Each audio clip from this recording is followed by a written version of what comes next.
Delphine, c'est vraiment la cause où je me suis vraiment le plus investi. Parce que je me suis équipé en matériel. Donc voilà, c'est devenu un peu, ça fait partie de ma vie.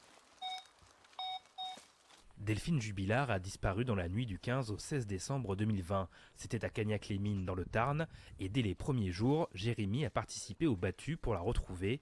4 ans après, il continue d'explorer les bois, cours d'eau et puits abandonnés à la recherche de l'infirmière tarnaise. Je recherche parce que ça m'a tenu à cœur. Parce que déjà, c'est pas très loin de chez moi. Donc je me suis dit, je peux pas rester comme ça, à rien faire. Et donc j'ai voulu m'investir là-dedans, essayer d'apporter mon aide. Donc parfois, dans vos recherches, vous trouvez autre chose. Oui, comme ici c'est un obus. Voilà, des fois on est obligé d'appeler des gendarmes, des mineurs. Voilà, le matin je commence vers 9h et je termine, alors ça dépend, le soir. Des fois ça peut être qu'à 4 ou 5 heures de la journée, mais des fois c'est un peu plus tard. C'est vrai qu'au fur et à mesure des années, j'ai fait pas mal de secteurs quand même.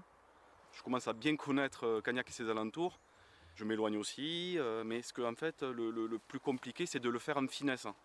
Et comme il y a une possibilité qu'il y ait quelque chose dans le sol, le problème que je rencontre c'est la pollution des sols.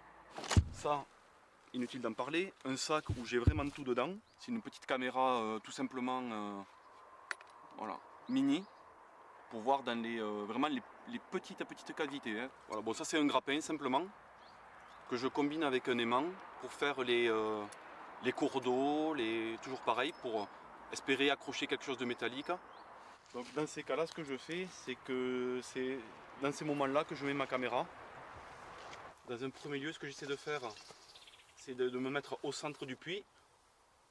Et puis ça me permet d'évaluer la profondeur. Hop, play. Alors là, vous pouvez voir le fond du puits. Donc c'est comme je l'avais senti, on va dire au toucher. C'est un tapis de feuilles. Je vois un peu, mais on verra mieux à l'ordinateur. Quelles sont les trouvailles que vous avez faites? Alors dans ce qui m'intéresse, on va dire rien. Sinon beaucoup d'ossements, des ossements d'animaux, beaucoup. Parfois j'ai eu un petit doute, parce que par exemple, dans un puits, des fois on voit un peu, on voit pas tout. Mais non, j'ai pas trouvé, on va dire, d'ossements réellement humains. À part une fois, mais ça c'était un peu normal, c'est aux abords d'un cimetière, des ossements. Bon.